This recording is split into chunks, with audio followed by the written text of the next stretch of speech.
As Europe braces for another bitter winter, the battlefield is shifting, not just in Ukraine, but in Western capitals.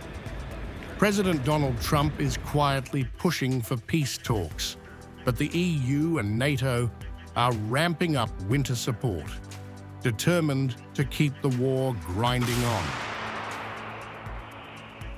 We see President Trump's efforts to bring peace to Ukraine. Of course, all these efforts are welcomed, but we don't see Russia really wanting peace. Russia only understands strength and only negotiates when it's really put to negotiate. So right now we don't see it yet. That's why we are discussing, of course, what more can we do. Kallas's call for strength echoes the new EU mood. More arms, more money, more escalation.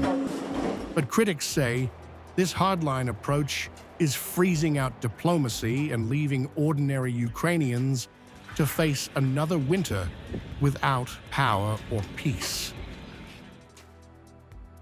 In Moscow, the message is the opposite. Russia insists it remains open to talks, accusing NATO and Brussels of sabotaging Trump's peace initiative to protect their own influence. So it's not, I think, appropriate when people say, when are you going to end the war? Where are you going to stop? Zaporozhye, are you going to give it back? Actually, we now have taken some other territories which are not, which do not belong to the regions reflected now in our constitution.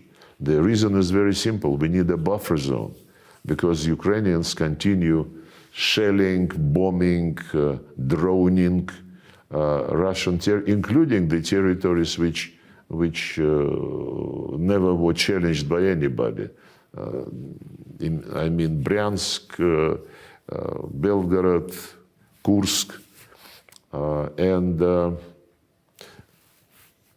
so root causes. That's what must be key to understanding how to help end this situation efficiently, and thinking not about grabbing back territories, not about saving political losers who are ruling in Kyiv, but thinking about the people who, you know, should be the utmost concern of those who say that they're champions of democracy.